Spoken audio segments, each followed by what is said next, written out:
Hello, and welcome to Foundations of Bispecific Antibodies, an educational video developed by the Association of Cancer Care Centers.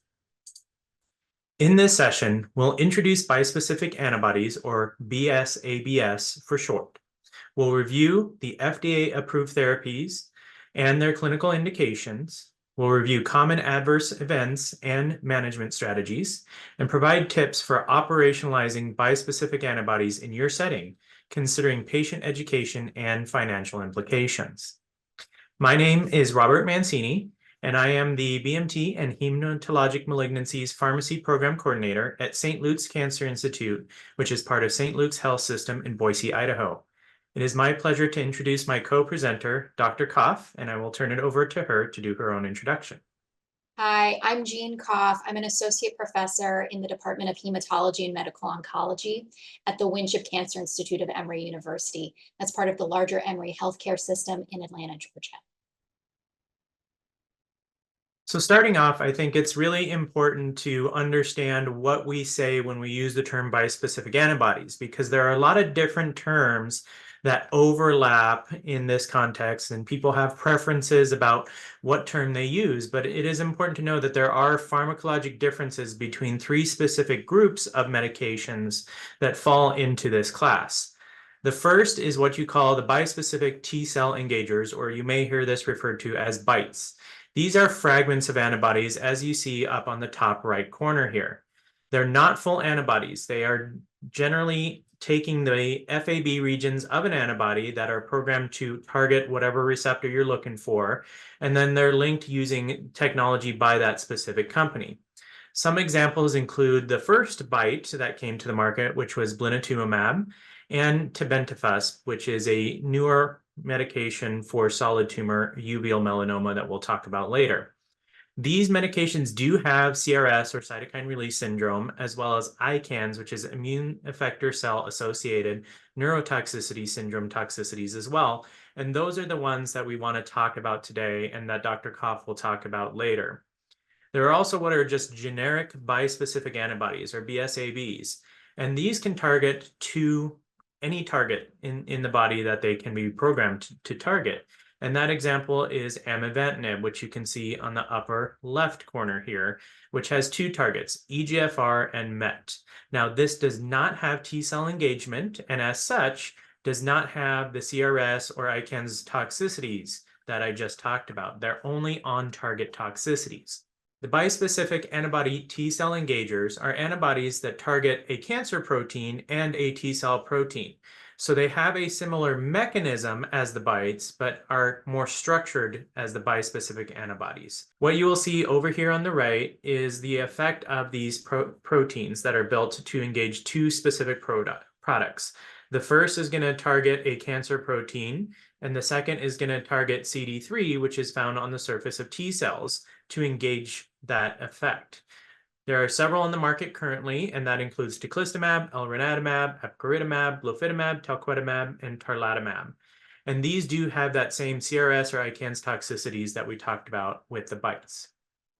Now, why are we talking specifically about bispecific T-cell engagers? Then that includes the first and third classes that I just mentioned. The main reason for this is they are a primary competition with CAR T-cell therapy in terms of lines of therapy, at least at this point in time in lymphomas and myelomas. The difference here is they have off-the-shelf availability, so they don't require production time, they don't require collection, and they don't have the risk of manufacturing failure or variability that we see with CAR T-cell. They're purchased through wholesalers, although some of them do have REMS programs, or risk evaluation mitigation strategies. And these do rely on endogenous T-cell composition for efficacy versus utilizing the patient's own T-cells that are obtained through leukapheresis. So when we talk about bispecific T-cell engagers, we're sometimes worried about T-cell exhaustion with long-term use or T-cell health going into therapy. The other nice thing about these medications is they do not require lymphodepletion like we see with CAR T therapy. But they are similar to CAR T-cell therapy in that they have those key box warnings with cytokine release syndrome and neurotoxicity, which includes that ICANS I mentioned before. Compared to CAR T cell therapy, the immunosuppression is more predictable, so we know that these patients will have this as long as they continue, whereas with CAR T cell therapy, when it comes on, how long it stays, those things are not as well predicted as with consistent therapy with bispecifics. So looking at the overall mechanism of these agents, regardless of which of the structures we have, either the BiTEs or the bispecific antibody T-cell engagers, the goal is to engage T-cell killing of the target cells. So one light chain antibody has a binding domain that targets the cancer antigen, and the second light chain antibody binds CD3. In this case, that's what's currently in the market, but they are exhausting other options such as those on NK cells like CD16 and whatever your effector cell is. So we may hear the term BiKEs in the future. So BiKEs, not something you ride, but the bispecific killer cell engagers, which again are looking at engaging NK cells as opposed to T cells. Here with the medications we're talking about today, we're looking at activation of that T cell that then, as you see in this diagram at the bottom, can both lead to cytokine release onto the cancer cell that causes its destruction and cancer cell death, but that binding also will lead to T cell expansion to hopefully improve efficacy. Some of these medications, specifically the ones that are IgG based with that FC region, if that does exist, it could also potentially elicit what's called antibody-dependent cellular cytotoxicity on top of that T cell engagement. So let's talk a little bit about what agents are currently on the market and their clinical indications. And the first one to hit the market was, as I mentioned earlier, blinatumomab. This was the first bispecific T-cell engager, or BiTE, which is a registered trademark of that company. And this was originally approved back in December of 2014. They have several indications that have been approved over the years. First was relapse refractory Philadelphia negative B-cell precursor ALL. That was the original indication in 2014, and then got an updated indication in terms of lines of therapy in 2017. In 2018, it received a new indication for MRD, or minimal residual disease positive B-cell precursor ALL, so slightly different than relapse refractory, in the second line, and then in 2023 gained that first line indication. And then the third line that was just approved, or the third indication that was just approved this year, was Philadelphia negative B-cell precursor ALL for consolidation therapy. Its mechanism, again, is not the traditional antibody structure, thus they are using the term BiTE here. But as you see on the right side again, the first target is CD19, which is found on the surface of those precursor ALL cells, and CD3, which is found on that T cell. The next agent to hit the market was mosunetuzumab. This was approved in December 2022 under accelerated approval. Its indication is for adult patients with relapse or refractory follicular lymphoma after 2 or more lines of systemic therapy. Its mechanism and target are similar to the standard bispecific antibody T-cell engager, where the first target is anti-CD20, which is found on the surface of B cells, and then again CD3, which is found on the surface of your T cells. Epcoritamab and glofitamab came next, and their approvals were pretty close together. And I'm including these because they have the same mechanism of action. So epcoritamab was approved on May 19th, 2023, and glofitamab was approved about a month later on June 23rd, both again with accelerated approval. The indications for both of these agents are the same, so that becomes a discussion point in terms of which one to choose, but that's beyond the scope of today's discussion. Both are indicated for relapse refractory diffuse large B-cell lymphoma not otherwise specified. They're also indicated for large B-cell lymphomas arising from follicular, which is the glofitamab indication, or other indolent lymphomas, which is the epcoritamab indication. Both are also indicated for high-grade B-cell lymphomas after 2 or more lines of systemic therapy, so those that are high-grade but not necessarily classified as large B-cell lymphomas.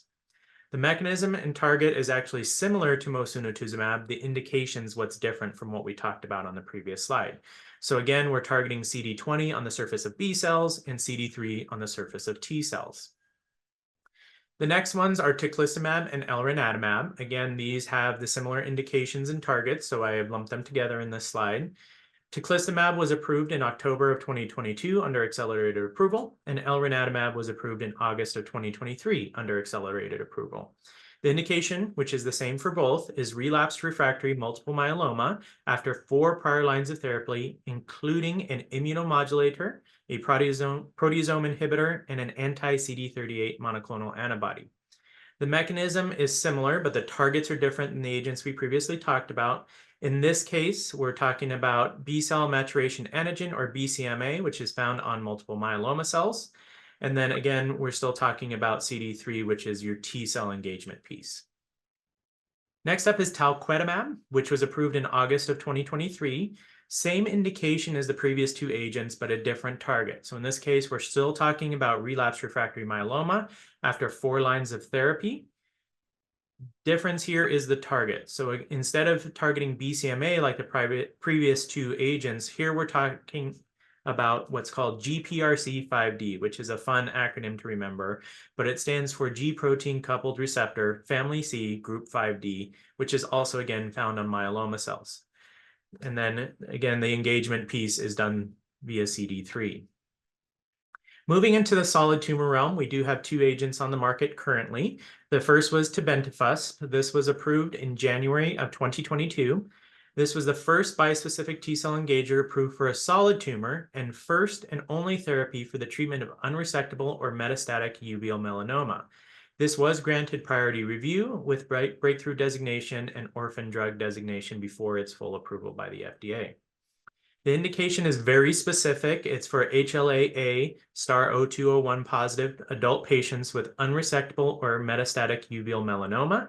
And the structure is a little bit different. It's somewhere between a traditional BiTE and a bispecific. In this case, we have a T-cell receptor specifically for GP100 peptide that is targeting HLA-A 0201 on those tumor cells. But the other portion of that, again, is still targeting CD3 on those T cells. The last agent I'm going to talk about is tarlatamab. This was approved in May of 2024, so not that long ago. So again, similar in structure to a BiTE, but it actually does have that FC component. So if you look here on the right, you can see that the top portion of this actually looks like what you would see with blinatumomab, but there is actually a FC region down here at the bottom, similar to a traditional antibody. So a little bit different structure. This is indicated for extensive stage small cell lung cancer with disease progression on or after platinum-based chemotherapy. Now, the mechanism of action or target, it is BiTE-like, right? So it has that, and it's targeting what's called DLL3, which is delta-like ligand 3, which is found on target cells. And that DLL3 target is commonly found on neuroendocrine cells, especially in the GI tract and in the lungs, thus the indication for small cell lung cancer. Again, the other portion of that is still targeting CD3, and that is where we were getting our T-cell engagement piece. So looking at a summary of all the currently approved bispecific T-cell engagers, there are things that we will talk about in the next few sections of this presentation, but you can see that outline here. And looking at key things in terms of route of administration. So some of these are IV, some of these are sub-Q. Some do require inpatient observations, or not require, but recommend at least inpatient observations. And then there are mechanisms by which we can follow these patients in the outpatient setting, which again, we'll talk about towards the end of the presentation today. And then in terms of REMS, some of them do have them. It's pretty much just the myeloma ones. So teclistamab, elranatamab, and talquetamab have REMS programs that are additional consideration in the management of these patients. So at this point, I'm going to turn it over to Dr. Koff to talk about adverse reactions. Dr. Koff, it's all yours. Thanks, Dr. Mancini. So we are going to talk a little bit about some of the adverse events that are associated with the bispecific therapies. And as Dr. Mancini mentioned, there is a lot of overlap between these toxicities with those observed with CAR-T and require some specialized care. And for that reason, they have important implications, not just for patient care, but also for the infrastructure that is needed for safe administration of these products. So the first major side effect that is unique to some of these immunotherapies and is observed with some bispecific therapies is cytokine release syndrome, or CRS. So what is this? This is an acute systemic inflammatory syndrome that results after a large rapid release of cytokines into the blood from immune cells that are affected by immunotherapies such as bispecific therapies. And as you can see from the diagram here, you have activation or lysis of T cells and B cells. We saw that many of those bispecific therapies activate T cells or engage T cells. And then often when you're treating a B cell malignancy, you may have lysed B cells. When those events happen, these cells release lots of these inflammatory cytokines like interferon gamma, TNF alpha, and that causes activation of other immune cells and also of endothelial cells. And those cells start to secrete other cytokines like IL-6, IL-1, more TNF alpha, and that further activates the T cells, which causes this positive feedback loop where you have just mass cytokine release. Clinically, fever is the cardinal sign of this syndrome, and this syndrome can be very mild, but it can also be severe and cause multiple organ dysfunction from release of these cytokines. What does this look like in a patient?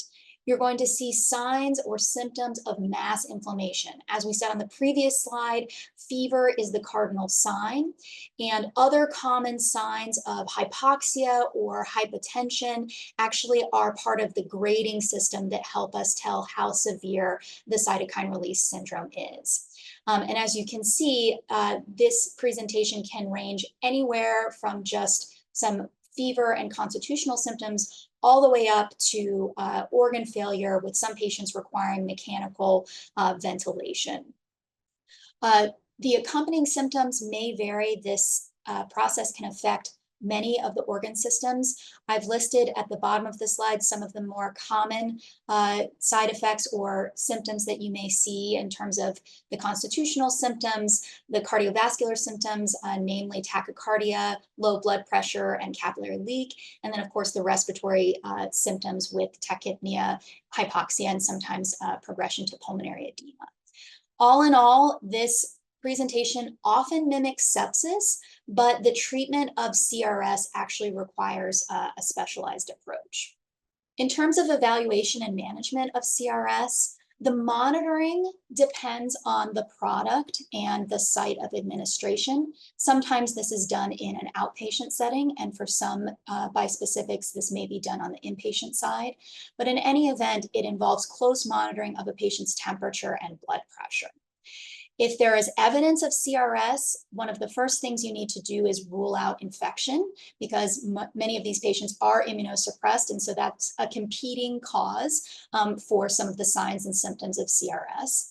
But once you determine that a patient has CRS, especially of a certain grade, one of the cornerstones of management is this anti-IL-6 agent called tocilizumab. Corticosteroids are also used in the management of CRS in some cases, and you may provide supportive care with IV fluids and supplemental oxygen as needed. For severe cases of CRS, there may be required critical care interventions. One of the other cardinal toxicities of bispecifics, again, similar to CAR T therapy, is this category known as neurotoxicity. And this is a collection of neurologic and cognitive signs and symptoms listed there, but some of the more common ones include confusion, difficulty writing, lethargy or otherwise depressed level of consciousness, difficulty concentrating. Some patients may have problems with speech. And then in more severe cases, there may be frank encephalopathy, seizures, or even cerebral edema. And this process is thought to be due to endothelial cell activation that disrupts the blood-brain barrier to cause these symptoms. The way that we monitor for this type of toxicity is with something called the ICE score. So this is the immune effector cell encephalopathy score, initially developed to monitor for this type of toxicity in patients who were getting therapies like CAR T. And what you can see is that there is a mini mental status exam, basically, that screens for these type of subtle symptoms so that you can catch this early and start treatment if needed before it progresses to some of the more severe manifestations. The presence and severity of either altered consciousness or seizure are what underlie the grading system for neurotoxicity. In terms of evaluation and management, similar to CRS, for bispecifics, this evaluation or monitoring may take place either in the outpatient clinic or in the inpatient setting. And what it entails is frequent neurologic assessment with that I-score tool that we saw in the previous slide. Once you recognize that there is evidence of neurotoxicity, you will frequently apply the I-score to monitor for changes.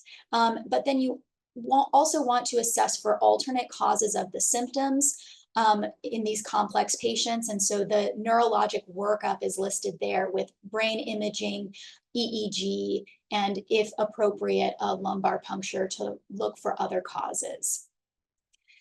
When someone presents with neurotoxicity, you'll also assess them for concomitant CRS and treat that accordingly. And the real cornerstone of management of neurotoxicity is corticosteroids. As might be expected, for higher grades of neurotoxicity, patients may require ICU monitoring, neurology consult may be appropriate, and some patients may require antiepileptics. In terms of other risks of side effects that are closely associated with bispecifics, Dr. Mancini mentioned cytopenias and infections, and there are several different ways that bispecifics can cause a patient to be at increased risk for infections. One is neutropenia. The other is B cell or plasma cell aplasia, which makes sense because bispecific agents, especially those used in hematologic malignancies, often target malignant B cells or plasma cells, and they have the side effect of also taking out their healthy B cell or plasma cell counterparts. This can result in low immunoglobulin levels, and both the neutropenia and hypogammaglobulinemia, of course, can increase a patient's risk for viral, bacterial, and fungal infections. So how do we manage or prevent infections in patients who are getting a bispecific therapy? What I'm showing you here is a set of considerations that was actually developed specifically for bispecifics used to treat multiple myeloma patients, but I think a lot of these same concepts apply to bispecific treatment in general. On the left, you see recommendations for antimicrobial prophylaxis. And here we recommend for all patients prophylaxis against viral agents like herpes and zoster, consideration of PJP prophylaxis, and vaccination per the general guidelines, although I always tell my patients and other providers to take that with a grain of salt, because depending on what sort of cell your bispecific is targeting, you may not have the cells that you need to mount a normal B cell response. And then in terms of more extensive prophylaxis indications, so antibacterial and antifungal, we can consider these for patients who have prolonged or GCSF resistant neutropenia, or for patients who have history of either recurrent infections or have a history of prolonged high dose steroid use, which is commonly an indication for antifungal use. Moving on to management of these specific infection-related side effects. So for hypogammaglobulinemia, we can consider IVIG for patients who have low IgG levels, i.e. less than 400, or for patients who have either severe recurrent infections or treatment-resistant infections. For patients who have neutropenia, you can consider giving GCSF if the neutropenia is greater than grade 3, but you want to make sure that you avoid GCSF during periods of cytokine release syndrome risk, which is usually in the early phases of treatment. For active infection, You'll want to treat with the available therapy depending on what the infectious agent is, and use targeted antimicrobials when possible. In terms of implications for bispecific dosing during infection prevention or management, we recommend that you maintain dosing when patients are getting prophylaxis or getting IVIG treatment. There are recommendations to temporarily hold bispecific therapy for severe neutropenia or in the setting of active infection, and then recommendations to discontinue bispecific therapy if there's evidence of hepatitis B viral reactivation. We're going to shift gears now into operational considerations. And as Dr. Mancini mentioned, there are lots of similarities, but several key differences between chimeric antigen receptor or CAR T cell therapy and then the bispecific therapies. I've outlined some of these here. We'll start off with number of administrations. For most CAR T products, there is a single infusion that's followed by a drug holiday. This is contrasted to most bispecific therapies where treatment is either weekly or every few weeks to monthly. And these are usually either given as a fixed duration, sometimes up to 1 year, or until progression. So that's definitely a difference for patients and then also for the healthcare systems that are providing these therapies. In terms of route of administration, CAR T therapies are given IV, whereas bispecific antibodies can be given IV or subcutaneously, depending on the product. And CAR T therapies right now are not off the shelf. So right now, the CAR T therapies that we have available are manufactured for each patient, and there is a time period while you have to wait for therapy to be manufactured. And so for patients with aggressive disease, they may require some bridging therapy between apheresis and infusion while you're waiting for that therapy to be manufactured, whereas bispecific antibodies are an off-the-shelf therapy. CAR T therapy requires lymphodepleting chemo beforehand, while bispecifics do not. And as we mentioned, there are several shared toxicities between these two therapies. In terms of the infrastructure in the healthcare system that's required to administer each of these therapies, this is a major place where these therapies can be distinguished. So as might be expected, CAR T therapy requires dedicated facilities. You need facilities that can accommodate apheresis, you need a cell processing center, and you need some type of cell therapy unit that can administer the cells. And then given the higher likelihood of side effects like severe CRS and severe neurotoxicity, you're going to want to be in a hospital system. Your cell therapy unit needs to be readily accessible to ID specialists, infectious disease specialists, ICU physicians, and neurologists. Contrast that with bispecific antibodies. The ramp-up doses do sometimes require inpatient monitoring, but this can be offered in most hospitals rather than needing a hospital with a special cell therapy unit. That said, an ICU should be available just in case of severe cytokine release syndrome. Once you're done with the initial ramp up with bispecifics, the risk of severe CRS and neurotoxicity goes way down, and so subsequent doses can often be given in the outpatient setting.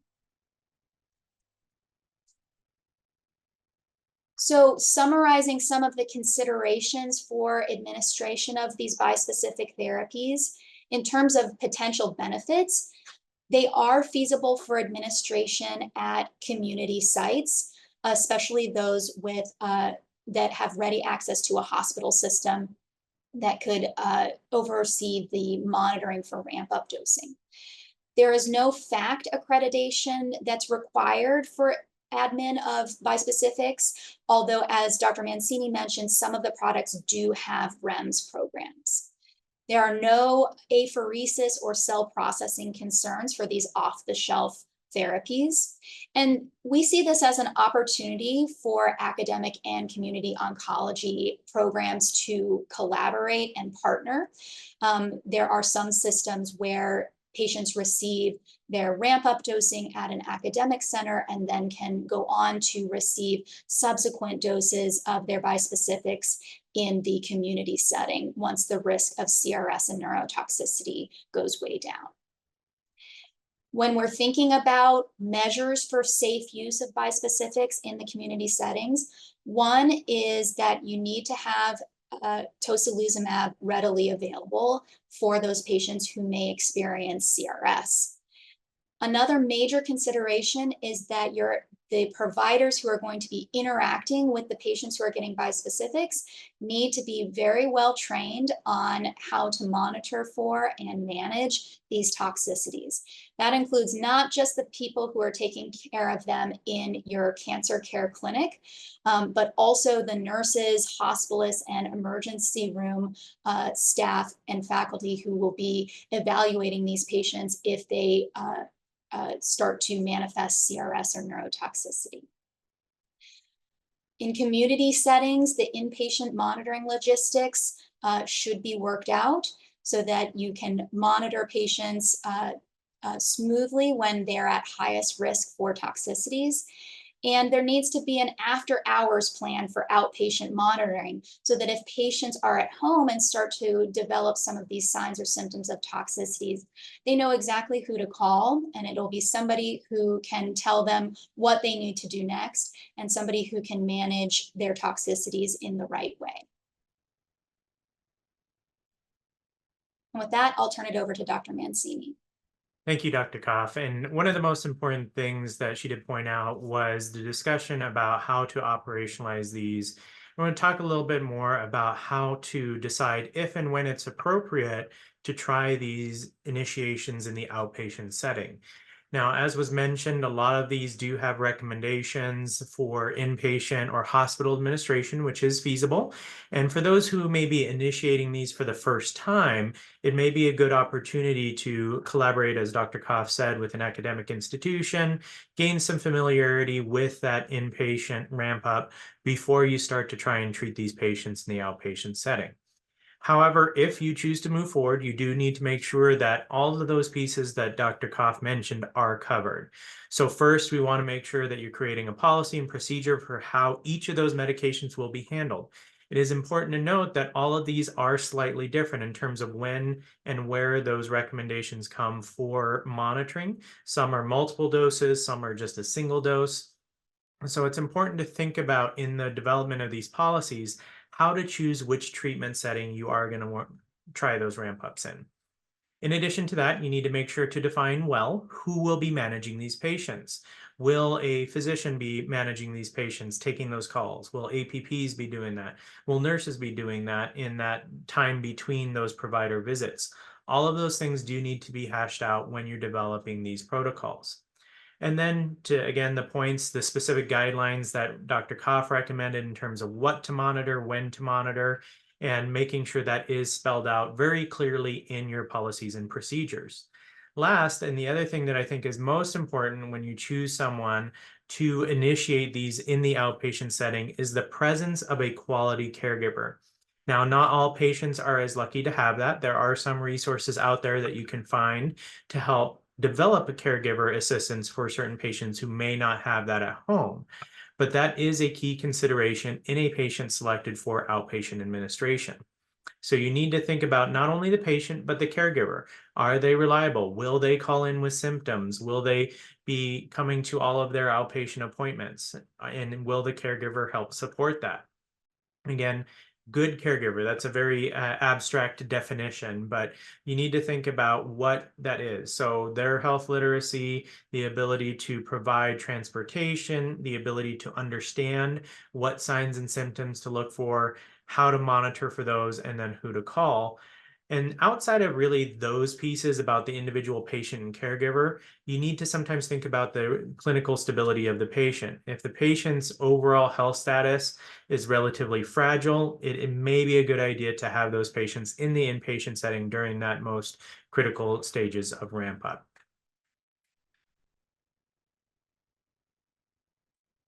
In terms of patient education, this is probably the most important tool or piece of information that you need to develop an outpatient procedure. So first, you want to look at tools for patients. So whether that be a booklet, so we have developed our own booklets for patients to record monitoring. There are some places that use remote monitoring devices and tablets that can then help record that monitoring from that can be transmitted directly to the provider's office when they are not there for their clinic visits. It's also important that patients be provided wallet cards. Some of the programs do provide these, especially the REMS-based programs, but others do have them available. These wallet cards, and I just showed an example of the one that we created here at St. Luke's over on the bottom right. And what that is just to help the patients with identification. Who do they call during clinic hours or after hours? If they show up to an emergency department without calling us or talking to us first, it's something that they can then provide to that emergency department or urgent care to help those providers in that setting understand what they got and who to contact to help manage some of the symptoms that they may be having. The other opportunity is patient roadmaps or patient calendars. So creating an outline of what that step-up dosing time frame is going to look like for your patients can be helpful, not only in knowing when the dosing is, but for how many days and which days they need to monitor or come in for clinic appointments. We recommend generally that patients have accessibility to 3 key monitoring devices, and those are related to the toxicities that Dr. Koff mentioned when she talked about cytokine release syndrome. So other than the thermometer, which makes sense for that fever, which is that hallmark characteristic, these patients can have issues with hypotension or hypoxia in the higher grades of cytokine release syndrome. So having access to those 3 devices, whether they be supplied by the institution or purchased by the patient, those are things that should be on hand for patients if they're going to be doing ramp up in the outpatient setting. Then, most importantly, as I said, the patient and caregiver education itself. So what we do is we bring patients in to have a special education session between consenting and the start of therapy. And we talk to patients and their caregivers at that education session about how to monitor the key toxicities, how to use those devices, making sure they know and understand how to use a blood pressure monitor appropriately, how to use a pulse oximeter appropriately. And then, more importantly, who and when to call should they start to have any of those symptoms or those monitoring devices are starting to show early signs of cytokine release syndrome. The other thing that I think is really important that sometimes is overlooked is the role of the social worker in helping these patients. Because if you have a patient who may live more than 30 minutes from their treatment center, those patients may want to consider staying closer to the treatment center should they have these symptoms for ease of admission or ease of workup. And that is really where the clinical social worker can come in and help patients find housing or get assistance for housing closer to the treating facility. The last thing I really want to talk about is financial implications. And part of this goes back to the discussion that Dr. Koff had about the differences between CAR T and bispecific therapies. Now, if we look at the cost, most CAR T cell therapies, which as she mentioned were one and done, are still relatively expensive. So an individual dose of a CAR T therapy can generally be anywhere between $450,000 and $500,000 each. Now, there is the potential that on top of just that drug cost, there could be higher costs because the vast majority of these patients who get CAR T therapies do wind up in the hospital at some point, usually for adverse effect management. As Dr. Koff also mentioned, the CAR T administration is more costly for the hospital because there are more resources required, and the infrastructure costs that she mentioned are a key component in developing a CAR T-based program. When we compare that to the bispecific antibodies, these are still expensive, but they're not a one and done. So we could look at over time. If the patient winds up being on these therapies upwards of a year, then we may be pushing similar costs to CAR T therapies. But if it doesn't work, in some of your patients, maybe they only get a couple months worth, the overall drug cost is going to be lower because of that ability to monitor the response over time. Now, as Dr. Koff mentioned, some of these patients may have to be admitted to the hospital, so they may still have those administration costs. But generally, what we may see is that the duration of the inpatient admission is shorter compared to CAR T cell therapy. So if you look at the median time or duration of these adverse effects, they tend to be longer with CAR T than they are with bispecific antibodies. So when we talk about costs, the setting is really important. And that's because of how insurers work in terms of paying for medications in the treatment setting. With inpatient administration of either of these products, there is the potential for loss of revenue because the DRG is not covering the entire cost of the drug.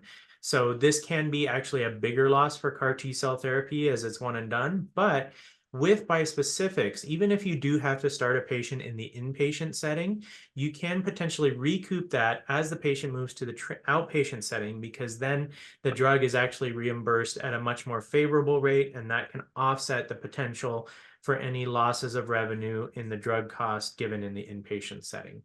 In addition to that, in the outpatient setting, we generally have improved reimbursement rates across the board. Not only are they covering the cost of the drug, but generally they have a certain percentage on top of that to account for other administrative costs. So when we look at inpatient, outpatient, there may be some difficulties if you are looking at coordinating with an inpatient for ramp up and then transitioning them to the outpatient setting. So it's really important to think about, is that inpatient facility associated with the outpatient facility or not? So are they the same entities or are they different?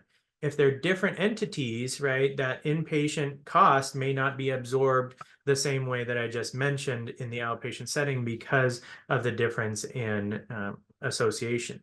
Now, there are some potential benefits because you can administer if they're different settings. So the hospital is not associated with the outpatient treatment center. There are some benefits there because you can technically administer the drug in the outpatient and then potentially admit for an observation, and those will be separated out. That cost of the drug will not be rolled into the DRG the same way as if it was the same entity or the same health system. So those are things to think about in context of as you develop these programs and what your individual treatment center setups would be.